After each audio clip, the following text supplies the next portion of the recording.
राम राम, जय श्री कृष्णा। स्वागत है आप सभी का शिव एस्ट्रोलॉजी चैनल में। बेहतर अनुभव के लिए आप वीडियो को 1.5x या 2x के स्पीड में देख सकते हैं। शादी और सनातन धर्म SSD, इस मिशन के अनुसार मेरी काफ़ी लोगों से बातें हो रही है। बहुत कुछ केसेस को सुन रहा हूँ। लोगों के अनुभव सच में मन प्रसन्न करने वाले नहीं है। मेरे जो भी अनुभव बन रहे हैं उनको मैं एक एक करके जब भी मौका मिले तब आप तक ज़रूर पहुंचाऊंगा। लेकिन उससे पहले आज काफ़ी लोगों से बातें करने के बाद, उनकी कहानी सुनने के बाद मुझे ये एक क्विक मैसेज वीडियो बनाने की ज़रूरत महसूस हो रही है। पति और पत्नी दोनों को शॉर्ट में, संक्षिप्त में मैसेज देना चाहता हूँ। आगे मैं जनरल बातें तो करूँगा, लेकिन आपसे ये स्ट्रॉन्ग एडवाइस रहेगी कि आप एक बार दोनों की कुंडली अच्छे ज्योतिषी को दिखाएं। दोनों की कुंडली देखने से ज्योतिषी, एस्ट्रोलॉजर यकीनन आपको आपके वैवाहिक जीवन को बेहतर बनाने के लिए, अच्छे से अच्छा बनाने के लिए ज़रूर मार्गदर्शन कर पाएंगे। उनकी बातों का पालन करने से आप आपकी गृहस्थी को, संसार को और भी अच्छा, बेहतर ज़रूर ही बना पाएंगे। बस इसके लिए ज़रूरी है कि पति पत्नी दोनों को एक साथ प्रयत्न करने होंगे। ये ज़रूरी बात है, क्योंकि रिश्तों में सिर्फ अकेले व्यक्ति का प्रयास करना, इससे ज़्यादा पति पत्नी दोनों कोशिशें करें, ये ज़रूरी बात होती है।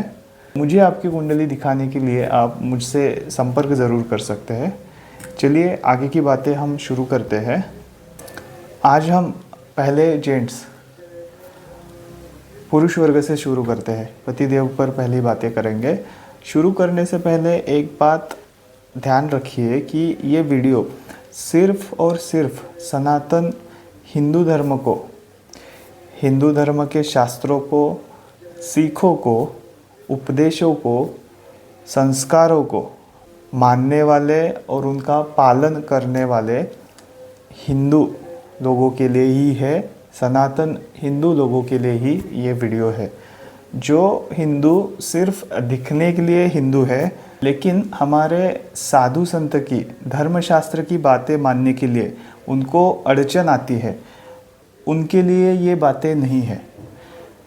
आधुनिक विचारों को अगर आप मानते हैं तो शायद ये साधु संतों की, शास्त्र की बातें आपको अच्छी नहीं लगेगी।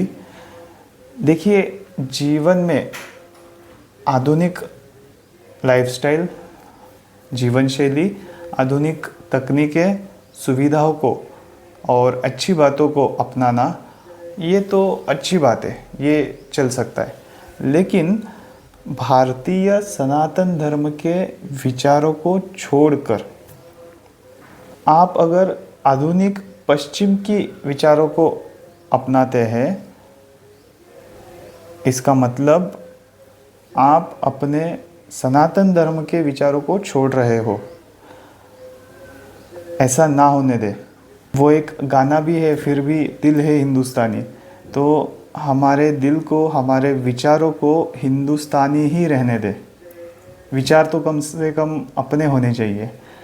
ऐसा अगर आप नहीं मानते हो तो आपका मन, आपकी बुद्धि इन मेरी बातों को मान्य नहीं करेगी। आपके लिए मैं इतना कहूँगा कि आप बेशक पश्चिम के विचारधाराओं से चलें। और शादी, इस विषय में अगर आपका पार्टनर सही नहीं है आपके लिए, तो कहाँ आप जीवन भर उस पार्टनर के साथ रहोगे? निसंदेह बेशक आप डाइवोर्स लीजिए, फिर चाहे अकेले रहे या फिर कुछ दिनों में, कुछ महीनों में, कुछ सालों में, अगर आप चाहे तो नए पार्टनर के साथ शादी करें। उस पार्टनर के साथ भी अगर बातें ठीक नहीं जाती हैं तो फिर से यही प्रोसेस आप रिपीट कर सकते हैं, जब तक आपको, आपके मन को शांति, सुख, सुकून नहीं मिल जाता तब तक।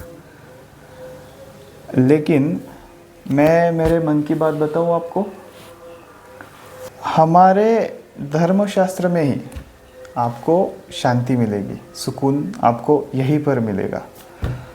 तो जिनको जो विचारधारा अच्छी लगे उनको उस विचारधारा को फॉलो करना, अपनाना, पालन करना, इसकी स्वतंत्रता बिल्कुल है। मैं खुद भी उनकी विचारधारा का सम्मान ही करूँगा और सभी से निवेदन करूँगा कि आप भी सभी एक दूसरे के विचारधाराओं का सम्मान करें। जिसे जिस विचारों से जीना है जीने दें, जियो और जीने दो। तो हम यहाँ सनातन धर्म के विचारधाराओं की बातें करेंगे। मैं देखिए धर्मशास्त्र के बिना बात ही नहीं करता, क्योंकि हमारा धर्म, हमारे शास्त्र क्या कहते हैं किसी भी विषय पर, ऐसे अगर हम सब प्रश्न करें, विचार करें, तो आपको आपके प्रश्नों के उत्तर बड़ी ही आसानी से मिल जाएंगे, ऐसा मेरा मानना है। मुझे पूरा विश्वास है जो कोई हमारे साधु संतों के शास्त्रों की बातें माने, उन्होंने बताए हुए मार्ग पर, उनके विचारों पर जो कोई चलेगा, उन सब की गृहस्थी अच्छे से अच्छे बेहतर चलेगी। पति पत्नी दोनों की कुंडली मिलान करने पर अगर हमें पता चले कि वैवाहिक जीवन में आपको 10 प्रॉब्लम्स आनी है, तो ऐसे में अगर आप हमारे शास्त्र धर्म के विचारों से चले तो मुझे पूरा विश्वास है अब आपको 10 प्रॉब्लम्स नहीं आएंगे। पहली बात, जो भी प्रॉब्लम्स आते हैं उनसे लड़ने के लिए आपको शक्ति मिलेगी। और हो सकता है कि अब आपको 10 प्रॉब्लम्स ना आए, शायद 7, शायद 5 या शायद 2-3 ही प्रॉब्लम्स अब तक आएंगे। ये इस बात पर निर्भर करेगा कि आप किस लेवल पर कितने विश्वास और नियमित रूप से इन विचारों को फॉलो करते हो, इनका पालन करते हो। लेकिन अगर आप हमारे धर्मशास्त्र के बातें नहीं मानते, उनके अनुसार नहीं चलते, तो यकीनन आपको 10 प्रॉब्लम्स तो आएंगे ही, लेकिन हमारे धर्म सम्मत बातें ना मानने की वजह से आपको तुरंत ही 10 और प्रॉब्लम्स आ जाएंगे। तो इस बार आपके पास टोटल 20 प्रॉब्लम्स होंगे, शायद 30, 35 और ज़्यादा भी बढ़ सकते हैं। इसीलिए हमारे साधु संतों की धर्मशास्त्र की बातें माने और अपने नुकसान को कम से कम होने दें, कम से कम अपना नुकसान करें। क्योंकि चीज़ों को कितना बिगाड़ना है या कितना अच्छा करना है, देखिए हमारे ही हाथ में होता है। तो चीज़ों को ज़्यादा ना बिगाड़े। शायद सारे विचार एक ही वीडियो में कवर नहीं हो पाएंगे, ऐसे में मैं समय समय पर नए वीडियोस के द्वारा बातें करते रहूँगा। तो अब ज़्यादा देरी ना करते हुए चलिए सुनते हैं क्या है वो सनातन हिंदू धर्म शास्त्र साधु संतों के विचार शादी इस विषय के बारे में। तो सारे पतिदेव ये बातें ज़रूर सुने। सम्मान, आपको अपने पत्नी का सम्मान करना ही चाहिए। एक स्त्री अब तक के उसके सारे लोगों को छोड़कर आपके पास आई है रहने के लिए, आपके साथ आपकी गृहस्थी, दोनों की गृहस्थी चलाने के लिए। तो उसे सबसे पहले उसे सम्मान दो, इज्जत दो, कदर करो उस नारी के त्याग की। जीवन में अब सबसे ज़्यादा वक्त तक वो आपके साथ रहेगी। उसका सम्मान करना, उसकी इज्जत करना आपका परम कर्तव्य है, परम कर्तव्य। मैंने कई साधु संतों से सुना है कि यत्र नार्यस्तु पूज्यन्ते रमन्ते तत्र देवता। जहाँ नारियों की पूजा होती है वहाँ देवता वास करते हैं। आगे अहिंसा, प्रेम और शांति के बारे में हम बात करते हैं। पत्नी को कभी भी गाली गलौज ना करे और पत्नी पर कभी भी हाथ ना उठाए, बिल्कुल नहीं। इस पर अमोघ लीला प्रभु जी है, उन्होंने एक बात कही है कि पति शरण है, शेल्टर है और पत्नी शरणागत है, शेल्टर्ड है, पति पत्नी पर नहीं चिल्ला सकता, उसको हक ही नहीं है, हाथ उठाना तो बिल्कुल भी नहीं, उसका तो विषय ही नहीं आता। पत्नी शरणागत है और शरणागत के साथ, पत्नी के साथ हमें ऐसा नहीं करना चाहिए। ये बातें सुनकर मुझे यकीन है सारी पत्नियों को काफ़ी खुशी हुई होगी। मैं आपकी खुशी और बढ़ाता हूँ। आगे की बात और सुनते हैं।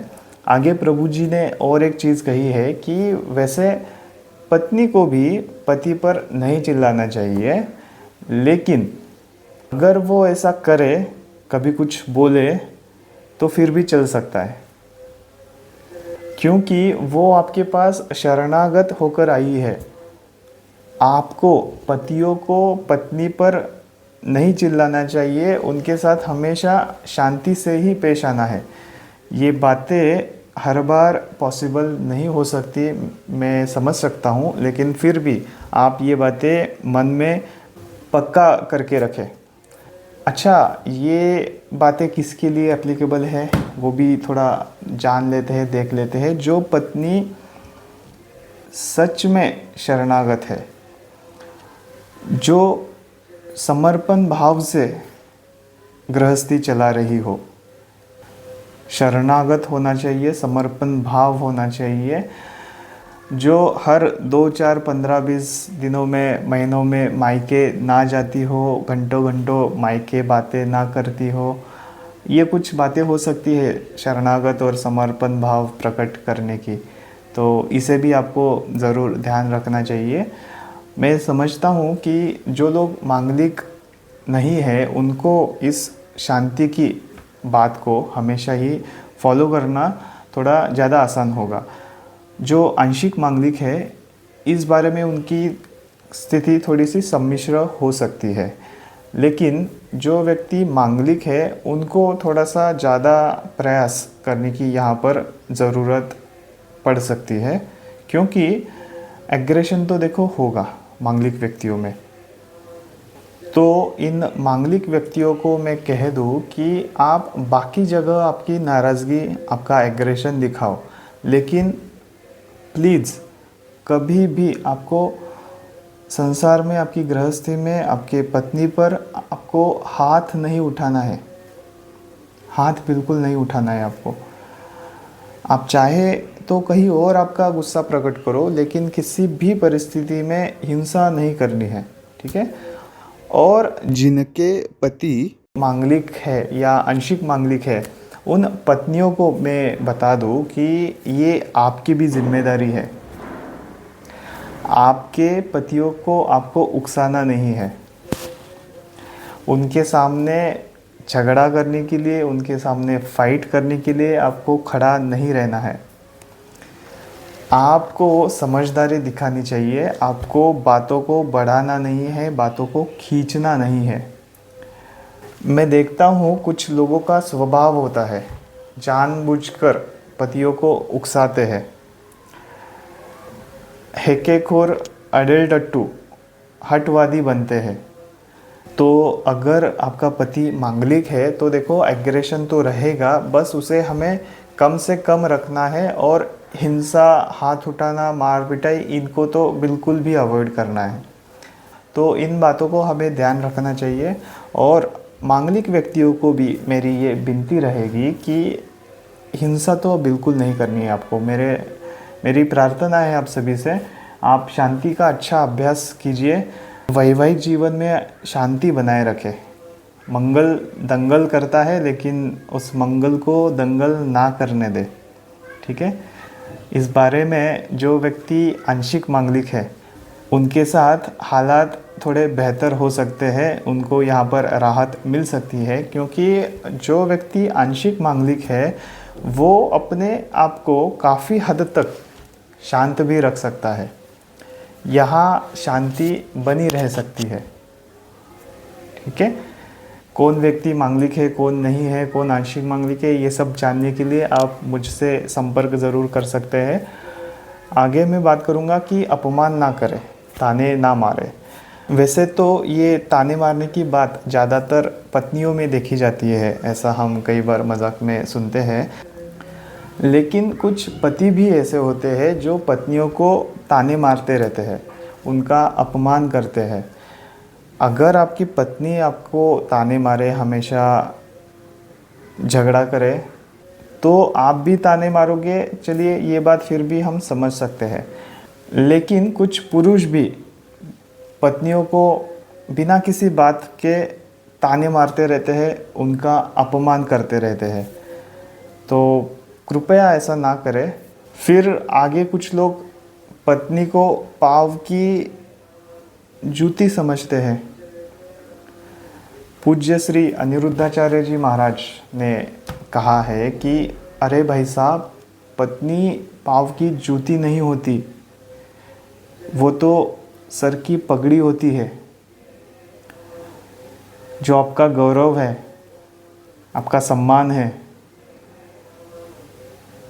अगर वो पत्नी सही आचरण करे तब वो एक नहीं, दो दो कुलों का नाम रोशन करती है। तो ऐसी बातें बिल्कुल भी ना करें। फिर मैं पतियों से और एक चीज़ कहना चाहूँगा कि ज़्यादा उम्मीदें ना रखें, खासकर तब जब आपकी पत्नी धर्म सम्मत ना चलती हो, धर्म के विचारों का पालन ना करती हो। स्वतंत्रता दे दे उनको। ये बात खास उन सनातन धर्माभिमानी व्यक्तियों के लिए है, क्योंकि आप आपके पार्टनर से हमारे धर्म, साधु शास्त्र, संतों की बातें मानना और उनके अनुसार चलने की उनसे आप अपेक्षा रख सकते हो। इसीलिए ये बातें खास आपके लिए बता रहा हूँ। हाल ही में मेरे एक सेशन में ऐसे ही एक धार्मिक व्यक्ति आए थे। उनकी पत्नी बिल्कुल भी धर्मसम्मत आचरण नहीं कर रही थी। उन्होंने काफ़ी कुछ समझाने की कोशिशें की, लेकिन सिर्फ बहसबाजी हुई और विवाद हुआ। पत्नी समझ ही नहीं रही थी और ऐसे में समझाते हुए उस पति का धीरज टूट गया और उन्होंने अपने पत्नी पर हाथ भी उठाया समझाने की कोशिशों में। तो देखिए, ऐसी चीज़ें कृपया आपके साथ ना होने दें। देखो, जब आप असहाय हो जाते हो, सामने वाली व्यक्ति आपकी बातें नहीं समझ रही होती, आपके धर्म अनुसार नहीं चल रही होती, तब अफसोस तो होता ही है। और ये अफसोस की बात आपके कृति में कहीं ना कहीं आएगी, ये स्वाभाविक भी है। मेरे केस स्टडीज़ में मैंने पाया है कि लोगों को गुस्सा आ जाता है, गुस्से में चीज़ें तोड़फोड़ करते हैं, गाली गलौज करते हैं और मार पिटाई भी करते हैं, हाथ उठाते हैं। लेकिन आप ध्यान रखिए कि कभी भी जो भी हो, शांति से ही बात करनी है आपको। गुस्सा आए तो ठीक है, गुस्से में आप बातें करो, यहाँ तक भी ठीक है। किसी चीज़ों पर आप आपकी असहायता, गुस्सा प्रकट करो कि मानो ये कर दिया, वो कर दिया, यहाँ तक भी बात ठीक है। लेकिन कोशिश करें कि इन बातों को भी हमें अवॉइड करना है, ऐसी बातें भी हमें नहीं होने देनी है। लेकिन आपको चाहे जो भी हो, हाथ तो कभी भी नहीं उठाना है, हिंसा बिल्कुल नहीं करनी है आपको। ये बात अपने मन में पक्का बिठा कर रखो। शादी से पहले ही चाहे तो ये चेक कर लेना चाहिए कि जीवन साथी सिर्फ नाम का ही हिंदू है या हिंदू धर्म का पालन भी करता है। वो हिंदू धर्म के संस्कार, शास्त्रों की बातें, साधु संतों के विचार, इनका पालन करता है या नहीं, ये आप चाहे तो पहले ही चेक कर लीजिए, ताकि आपको बाद में कुछ परेशानी ना हो।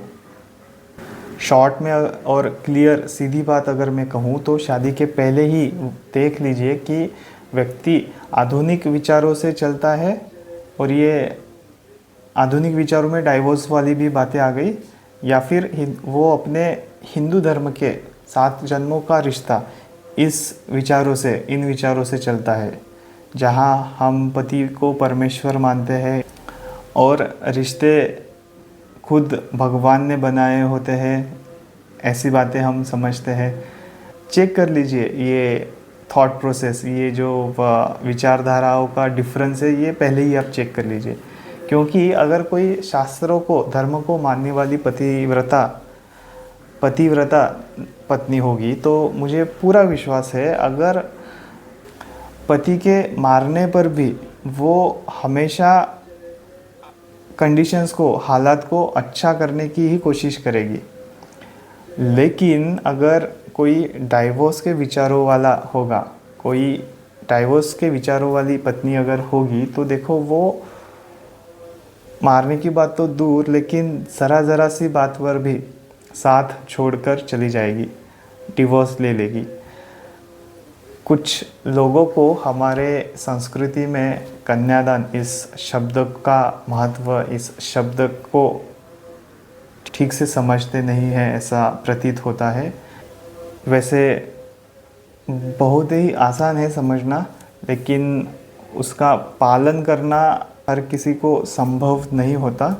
ऐसे में डाइवोर्स लेकर जाते हुए हम देख सकते हैं लोगों को।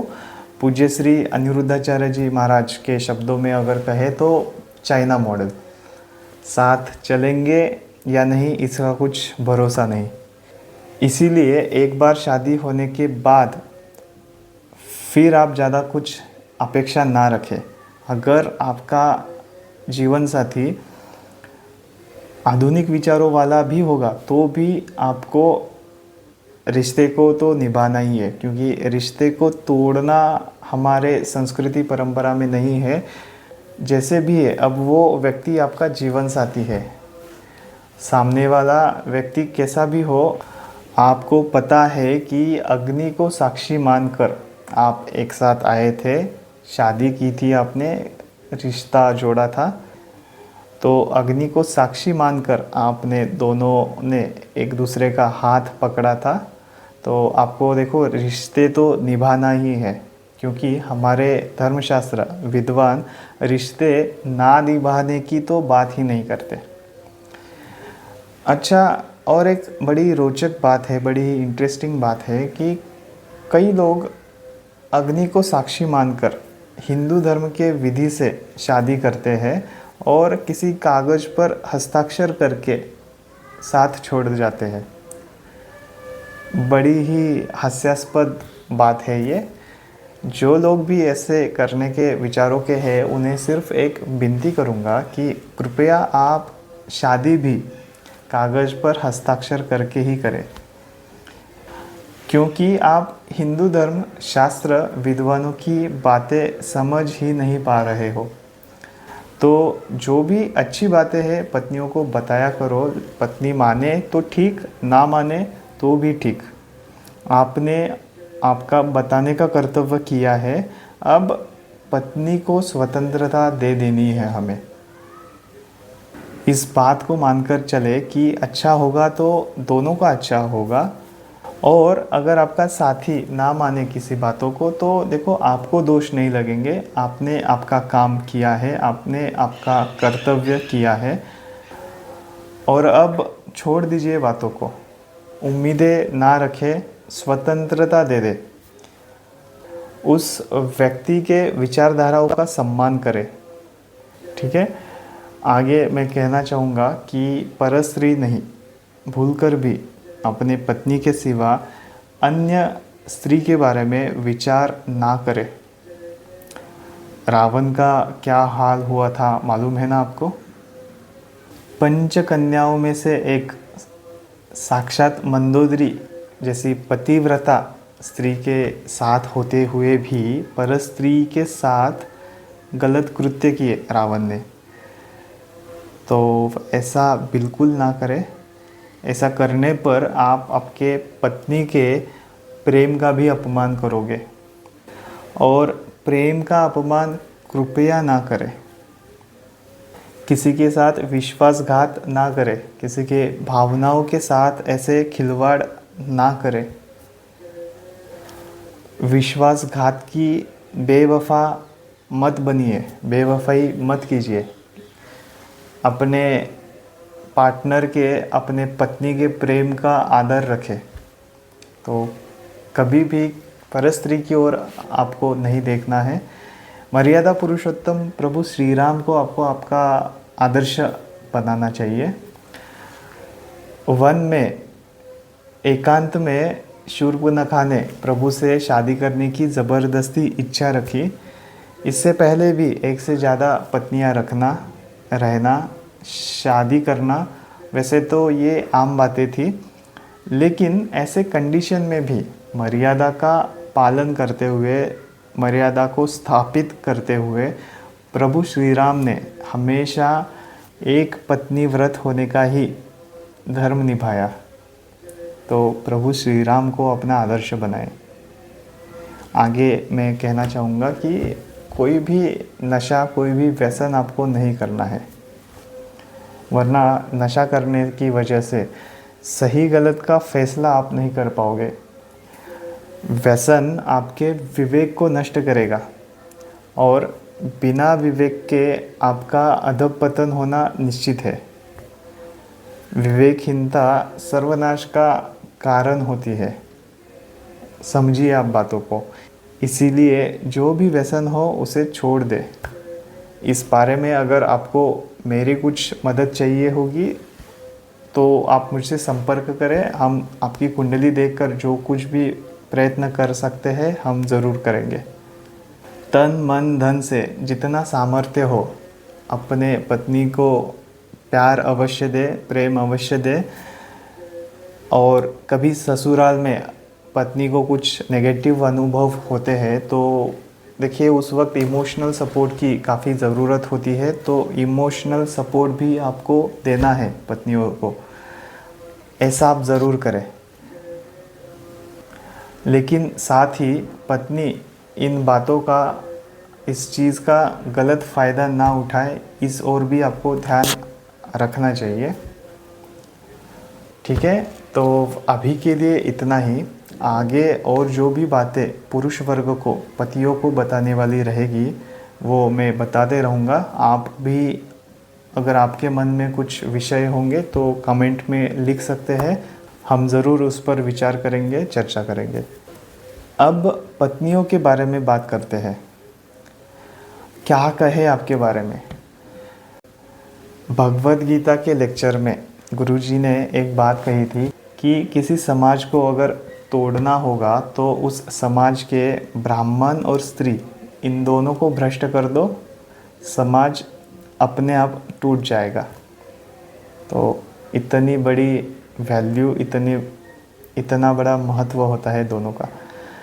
तो ऐसी बातें होती है। ब्राह्मण और गुरुजनों को कुछ बताने के लिए मैं अपने आप को काफ़ी छोटा समझता हूँ। ऐसे में मैं उनसे सिर्फ रिक्वेस्ट कर सकता हूँ, उनसे मैं सिर्फ विनती कर सकता हूँ। मेरी हाथ जोड़कर आप सभी से विनती है कि कृपया आप समाज को सही मार्गदर्शन करते रहे, सही ज्ञान देते रहे, हम पर आपकी कृपा बनाए रखें। और यहाँ मैं मेरे गुरुजनों का स्मरण करता हूँ, उन्हें नमन करता हूँ, उनका आभार व्यक्त करता हूँ। अब आगे आते हैं स्त्री विषय पर। भारतीय समाज में स्त्रियों की सबसे ज़्यादा वैल्यू है। स्त्री आधार है अच्छे समाज का। स्त्री अगर अपना धर्म भूल जाए तो समाज की हानि होती है। इसीलिए और केसेस में मैं जो अनुभव कर रहा हूँ, ज़्यादातर अनुभव कर रहा हूँ समाज में, इन सब के कारणों की वजह से मैं मेरे शादी और सनातन धर्म SST इस मिशन की चर्चा में ज़्यादा फोकस स्त्रियों पर करूँगा। तो कृपया इस बात को आप गलत ना समझें, यही आज के वक्त की ज़रूरत है। चलिए शुरू करते हैं। मेरे कंसल्टेशंस में मैंने देखा है कि ज़्यादातर पति जल्दी बातें मान जाते हैं, जल्दी समझ जाते हैं, लेकिन ज़्यादातर पत्नियां हठवादी हो गई है। उनको उनका हित नहीं समझ आ रहा, बातों को समझना ही नहीं चाहती। कई स्त्रियां काफ़ी अच्छे से अपनी गृहस्थी चला रहे हैं, काफ़ी प्रतिकूल परिस्थितियों में काफ़ी संघर्ष करते हुए भी अपनी गृहस्थी चला रहे हैं।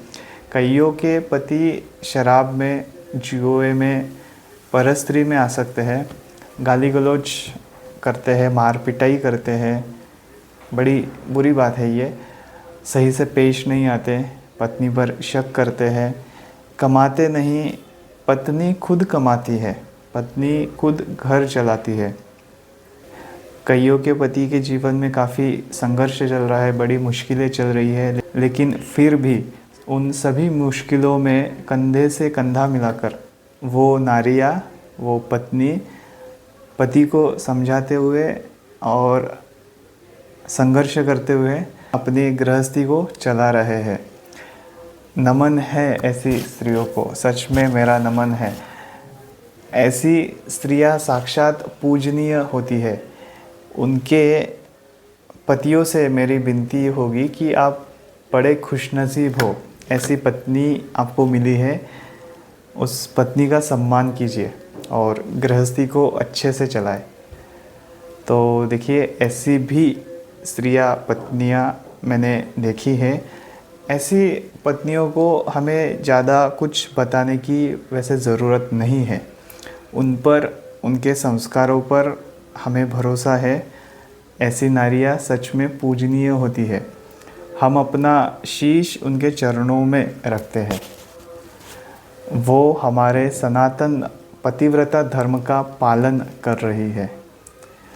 महान है ऐसी स्त्रियां, ऐसी नारियां, महान है ऐसी पत्नियां। आगे ऐसी पत्नियों को भी हम देख सकते हैं जो रहन सहन से तो हिंदू दिखाई देती है, लेकिन उन्हें सही सीख ना मिलने के कारण, अच्छे संस्कार ना मिलने के कारण, और खुद ने भी कभी भी हमारे संस्कारों को, धर्मशास्त्रों की बातों को जानने की कोशिशें ना करने के कारण उनकी गृहस्थी बिगड़ रही है। कुछ संतों से, विद्वानों से सुना है कि आजकल पत्नियां उनका पतिव्रता धर्म, उनका धर्म भूल गई है या कभी सीखा ही नहीं इस बारे में। हम माता पिता, भाई बहन, घर वालों की भी ये जिम्मेदारी है कि उन्हें अच्छे संस्कार दे।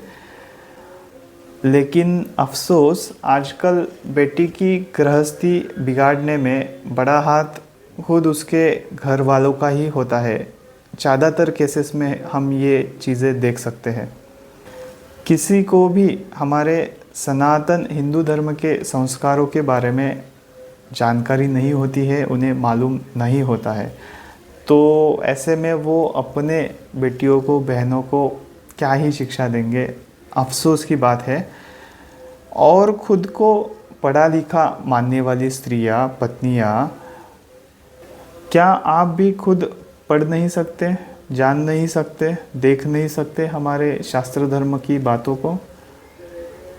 उनको खुद स्वयं को, आपको खुद को हमारे संतों ने, शास्त्रों ने क्या कहा है इस शादी, इस विषय के बारे में, ये बातें जान लेनी चाहिए। हम पर कौन से संस्कार हुए हैं ये तो महत्वपूर्ण होता ही है, लेकिन ध्यान रखें कि हम खुद भी खुद पर कौन से संस्कार होने देते हैं, कौन से संस्कार हम स्वयं खुद पर करते हैं, करा लेते हैं। ये सबसे ज़्यादा महत्वपूर्ण बात होती है। मेरी भी बहन है, घर में बेटियां भी है, और मुझे विश्वास है सारे सनातन हिंदू धर्म को मानने वाले व्यक्ति अपने बहू बेटियों को, बहनों को शादी, इस विषय के बारे में पतिव्रता धर्म का पालन करने की ही सीख देंगे, संस्कार देंगे। मैं खुद भी मेरी बहनों को, बेटियों को यही चीज़ें बताऊंगा जो आपको यहाँ मैं बता रहा हूँ। अच्छा, जो सनातन पतिव्रता धर्म को मानने वाले नहीं हैं, उनको मेरी ये सलाह रहेगी कि बहन, आप आपके जो भी विचार है शादी को लेकर वो सही है। आपको जैसे चाहे वैसे रहना चाहिए। ससुराल में पति के पास अगर आपको नहीं जम रहा तो अगर आपको डाइवोर्स लेने का निर्णय सही लगे तो आप डाइवोर्स लीजिए। हम आपके निर्णय का स्वागत ही करेंगे, सम्मान ही करेंगे। लेकिन आगे की जो बातें हैं वो हमारे संस्कृति परंपराओं ने हमें बताई है। जिन्हें भी हमारे संस्कृति परंपराओं पर विश्वास है उन सभी को आगे की बातें जाननी चाहिए, उनका पालन अवश्य करना चाहिए। पहले मैं आपको शास्त्रों की थोड़ी बातें बताऊंगा ताकि आपका बेस फाउंडेशन तैयार हो जाए और फिर आजकल की कुछ बातों के बारे में हम विचार करेंगे, चर्चा करेंगे। देखिए, शादी के बाद कुछ ही महीनों में, 1-2 साल में या फिर कभी भी डाइवोर्स की बातें होती रहती है, डाइवोर्स लिया जाता है। इसका सबसे बड़ा कारण है एडजस्टमेंट, सहनशीलता। पूज्य श्री अनिरुद्धाचार्य जी महाराज और अन्य भी विद्वान यही बात कहते हैं कि रिश्ते प्यार से ज़्यादा सहनशीलता से चलते हैं मेरी माँ, एडजस्टमेंट से चलते हैं। जो सहेगा वो रहेगा। बातों को कितना खींचना है इसे आपको देखना है, इसका निर्णय आपको करना है। प्रेम विवाह में भी, लव मैरिज में भी ये बातें एप्लीकेबल होती है क्योंकि प्यार से आगे की ये बातें अति महत्वपूर्ण है। देखिए, दुख और सुख दोनों भी आप खुद आपके कर्मों से ही पाते हो। अगर आपको पति अच्छा मिला है तो आपका नसीब अच्छा है। आपका पति ससुराल खराब अगर आपको मिला है तो वो भी आप ही का नसीब है। भगवान कभी किसी का बुरा नहीं करते, ऐसा ही हमारे शास्त्र कहते हैं। इतनी सी बात अगर आप समझ जाओ तो हमें आगे की बातें करने की वैसे ज़रूरत ही नहीं होगी। अगर आपको पति या ससुराल अच्छा नहीं मिला है तो ऐसे में आपको चाहिए कि आप संघर्ष करो, हमारे शास्त्र की बातें मानो, हमारे शास्त्र की बातें जानो, पढ़ो, समझो उन बातों को और उन बातों का पालन करो। पतिव्रता धर्म का पालन करो, चीज़ों को सुधारो, अपनी गृहस्थी, अपने संसार को बढ़िया से बढ़िया बनाने का हर संभव प्रयास करो, कोशिशें करो। ऐसा न करके अगर आप उल्टा ज़्यादा गलत कार्य करोगे तो आप खुद ही आपके वैवाहिक जीवन को और भी ज़्यादा दुख भरा बनाओगे, ये बात तय है। अगर आप गलत व्यवहार करते हो तो जहाँ आपको 10 प्रॉब्लम्स, 10 दुख आने थे, अब वहीं पर आपको 20 प्रॉब्लम्स, 25, 30, 35 दुख आएंगे। कितना बातों को बिगाड़ना है ये आप ही के हाथों में होता है। लेकिन यहीं पर अगर आप शास्त्र की बातें मानो, पतिव्रता धर्म का पालन करो, जानो हमारा धर्म क्या कहता है, हमारे शास्त्र क्या कहते हैं, तो मैं और उनका पालन अगर आप करो तो मैं आपको निश्चित तौर पर निश्चित कह सकता हूँ कि अब आपको 10 दुख नहीं आएंगे। और जितने भी दुख आएंगे, सबसे पहले तो उन दुखों को फेस करने के लिए, उनका सामना करने के लिए शक्ति आपको मिलेगी, ठीक है। और 10 दुख तो नहीं आएंगे, हो सकता है आपको 4-5 ही दुख आए, 2-3 ही दुख आएंगे और उससे भी आप बड़ी ही आसानी से सामना कर पाओगे, बड़ी ही आसानी से उनको फेस कर पाओगे। हालातों को कितना बिगाड़ना है वो आप ही के हाथों में होता है, इसीलिए गलत कार्यों में ना पड़े, पतिव्रता धर्म का पालन करें, हमारे शास्त्र की बातें माने, साधु संतों की बातें माने, बड़े विद्वानों ने जो बातें हमें कही है उन बातों को समझे, जाने और उनका पालन करें। अपने आने वाले कल को बेहतर बनाना आप ही के हाथ में है। भारतीय सनातन धर्म की स्त्रियों में हमेशा से ही माता सीता एक आदर्श के रूप में मानी जाती है। आपको सीता माता के आदर्शों को, उनकी सीख, उनके शिक्षा को, उनके जीवन को भूलना नहीं चाहिए। माता सीता की बातों का पालन अगर आप करें तो आपकी गृहस्थी आप बड़े ही संयम से चला सकते हो।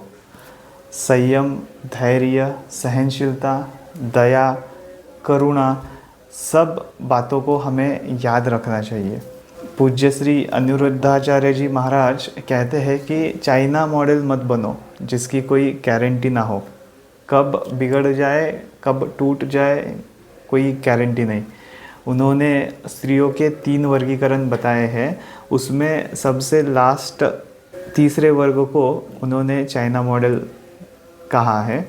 तो हमें प्रथम और दूसरे श्रेणी में रहना है, तीसरे श्रेणी में हमें नहीं जाना है।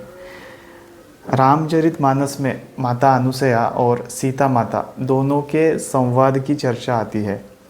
दोनों माताएं अत्यंत उच्च कोटि की देवियां हैं, अत्यंत उच्च कोटि की पतिव्रता नारियां हैं।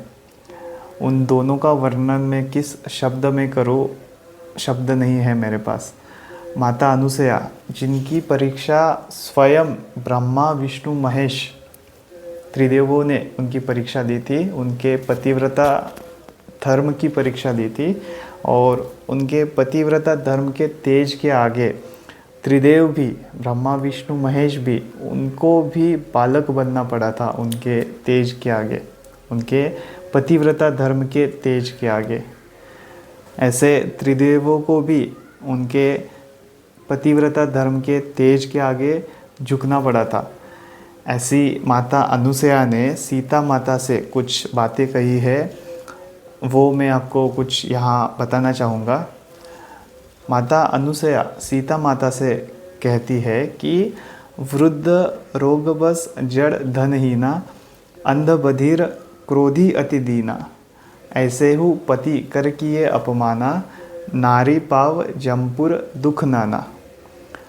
किसी का पति अगर बूढ़ा हो, रोगी हो, जड़ हो, मतिमंद हो, धनहीन हो, फूटी कोड़ी ना हो उसके पास, 1 रुपया भी ना हो उसके पास, वो अंधा ही क्यों ना हो, बहरा ही क्यों ना हो, उसे दिखाई ना दे, सुनाई ना दे,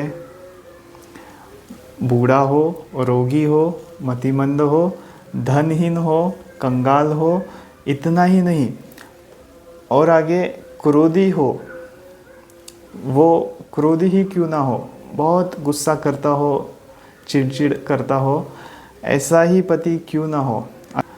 अति दीन हो, अति गरीब अगर पति हो, ऐसे भी अगर आपके पति होंगे तो भी ऐसे पतियों का भी पत्नी को, वाइफ को उनका अपमान नहीं करना चाहिए।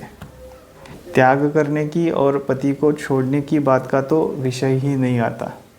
ऐसे पतियों का हमें अपमान भी नहीं करना चाहिए।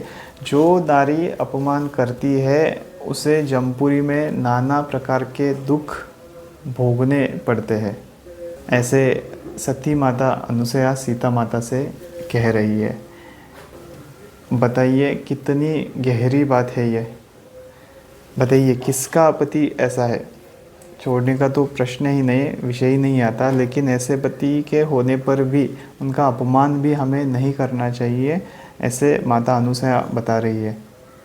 बताइए क्या आपने कभी सीता माता के जीवन को समझने की कोशिश भी की है?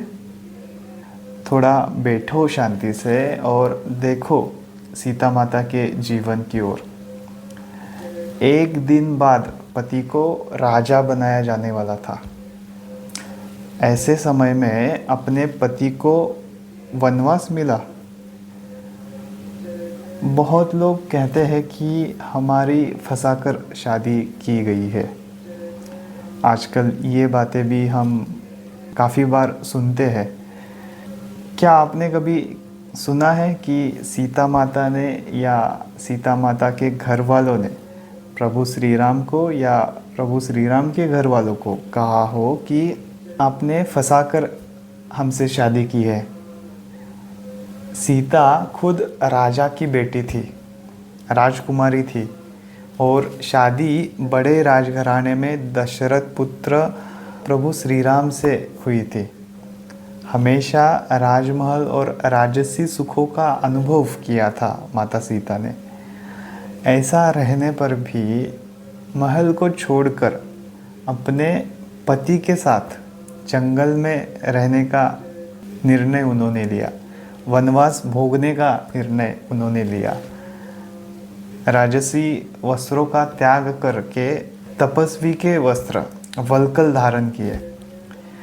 कितना वो त्याग, कितनी वो पति निष्ठा और पति प्रेम, शब्द नहीं है इसको वर्णन करने के लिए।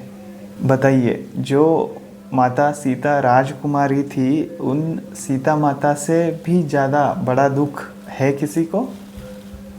अरे सिंपल सी बात है, शादी से पहले आप चाहे तो सब कुछ देख लो, लेकिन शादी करते समय अगर लड़के की कंडीशन अच्छी होगी, फिर चाहे वो सरकारी नौकरी वाला ही क्यों ना हो, तब भी हमें पता नहीं होता किसके साथ कब क्या हो जाए। साक्षात प्रभु श्री राम और सीता माता का उदाहरण आप देखिए। शादी के बाद तो हमारा भाव, हमारी श्रद्धा ऐसे ही होनी चाहिए जैसे सीता माता का भाव था। चाहे जो भी हो जाए, आपको राजमहल में रहने को मिले या भले ही जंगल में, वन में रहने की स्थिति आ जाए, अपने पति का साथ आपको कभी भी ना छोड़ने की शिक्षा हमारी सीता माता आपको दे रही है। समझिए इन बातों को। वनवास की बात पर क्या कहा सीता मैया ने? प्रभु श्री राम भी मना कर रहे थे वन में साथ आने के लिए सीता माता को, लेकिन उन्होंने कहा कि क्योंकि वहाँ का जीवन काफ़ी कष्टमय, काफ़ी पीड़ामय हो सकता है, लेकिन सीता माता ने कहा कि राजमहल में प्रभु श्री राम के बिना अगर मैं यहाँ रही तो ये महल भी मुझे वन के भांति लगेगा, महल भी मुझे वन लगेगा, लेकिन आपके साथ वन में अगर मैं रहूं तो वो वन भी मुझे राजमहल से भी ज़्यादा अच्छा लगेगा। जो भी हो, मुझे आप ही के साथ रहना है, ऐसा ही निर्णय सीता माता ने लिया था। बताइए, क्या इस वनवास की बात पर सीता मैया ने कहा किसी को कि मेरी फंसाकर शादी हुई है? राजकुमार से शादी होनी थी। अगर बेटे को राजसत्ता नहीं देनी थी आपको, तो शादी ही क्यों की? शादी क्यों की आपने? हमें फंसाया गया है। क्या ऐसे कहा सीता मैया ने या उनके घर वालों ने? क्या कभी ऐसे सुना है आपने? और इतना ही नहीं, क्या सीता मैया ने कहा प्रभु श्री राम से कि ठीक है, आप जाइए वनवास 14 वर्षों के लिए, मैं अपने माता पिता के घर मायके जाती हूँ तब तक, और आप वनवास से वापस आने के बाद हमें बताइए, हम फिर आ जाएंगे। बताइए, क्या ऐसी बातें कही सीता मैया ने? बार बार मायके जाने वाली या मायके में ही रहने वाली पत्नियों को इस बारे में सोचना चाहिए। सीता मैया ने कभी भी पति को छोड़कर मायके रहने का निर्णय नहीं लिया, कभी भी नहीं लिया। और आगे इस बारे में मैं बात करूँगा, तब आपको और ज़्यादा क्लैरिटी हो जाएगी। अच्छा, और एक बात आप जान लीजिए कि सीता माता को किसी ने नहीं कहा था वन जाने के लिए। वनवास सिर्फ प्रभु श्री राम को मिला था, लेकिन फिर भी सीता माता ने ही खुद पति के साथ वनवास जाने का निर्णय लिया। राजसी वस्त्रों का त्याग करने का निर्णय लिया। अगर मेरे पति राजसी वस्त्रों को नहीं धारण कर सकते तो मैं भी राजसी वस्त्रों का त्याग करूंगी और वल्कल धारण करूंगी। ये सब बातें उनको किसी ने बताई नहीं थी, ये किसी ने उनको फोर्स नहीं किया था। राजकुमारी थी, इतने बड़े साम्राज्य के राजा की बहू थी, फिर भी उफ तक नहीं किया सीता मैया ने।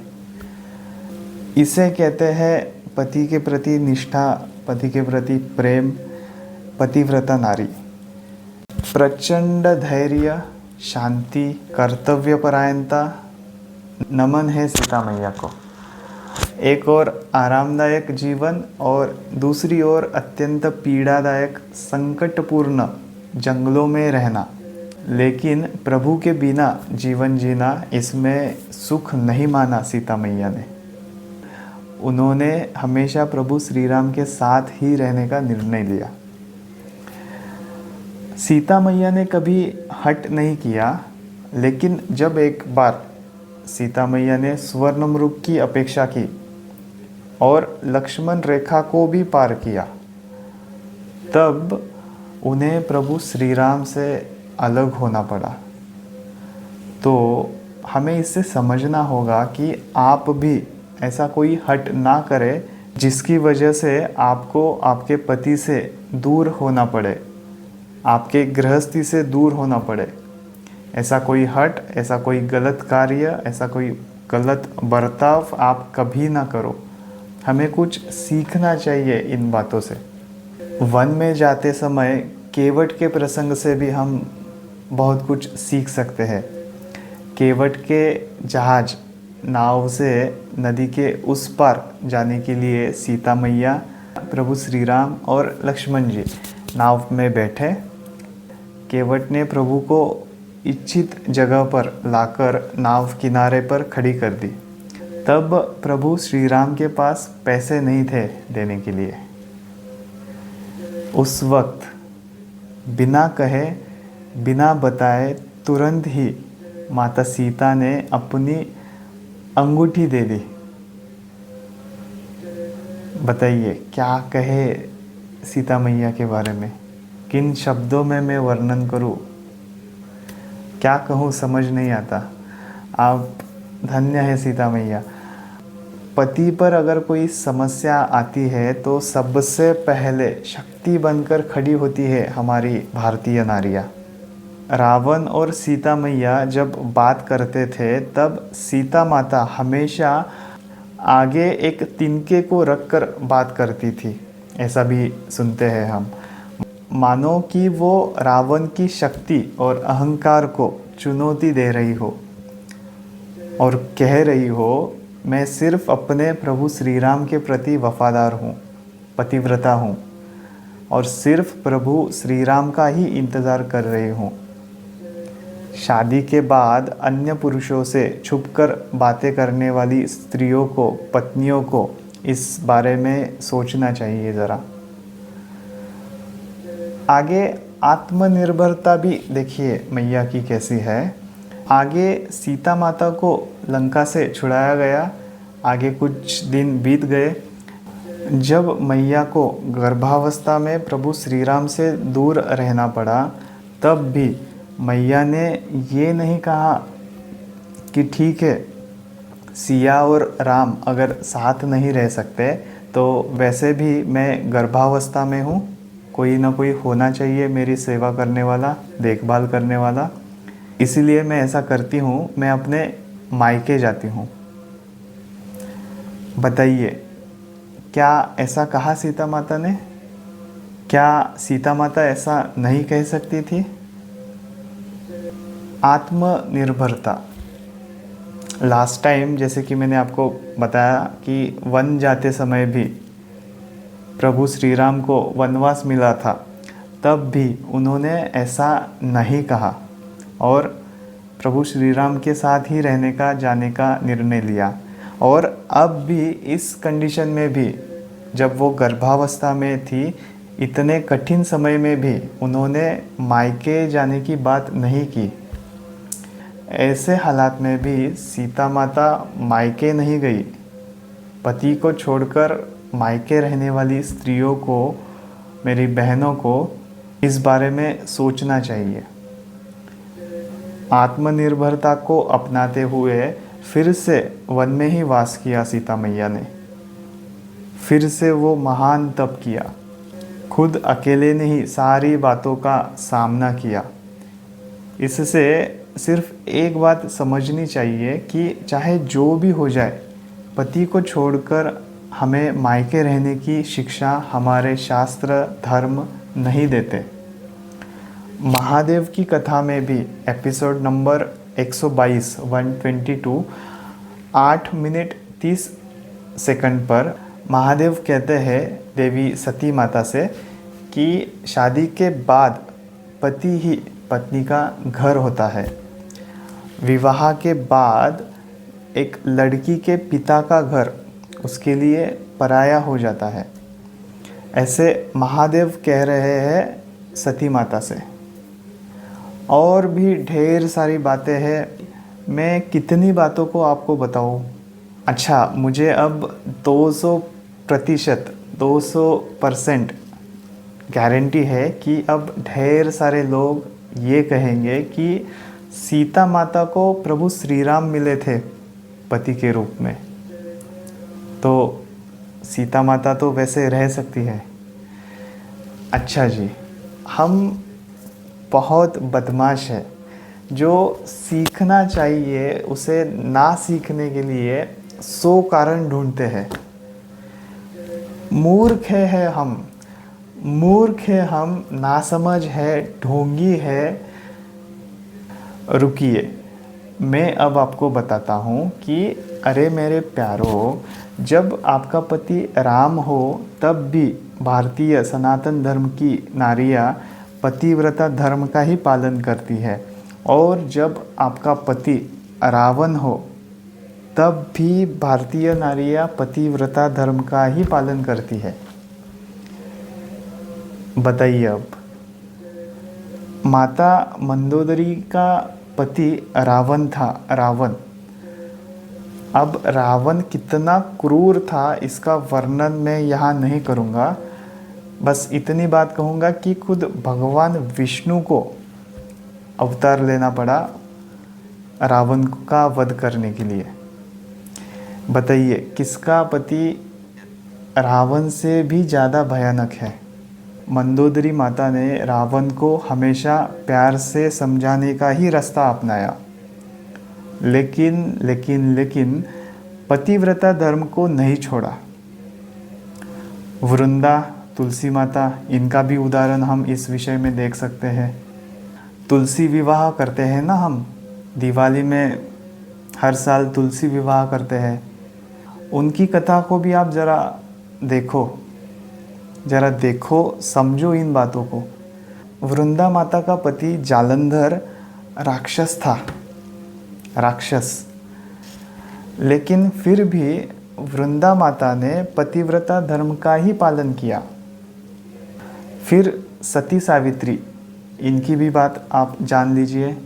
सावित्री भी राजकुमारी थी। सत्यवान को अपना पति बनाने का उन्होंने निश्चय किया।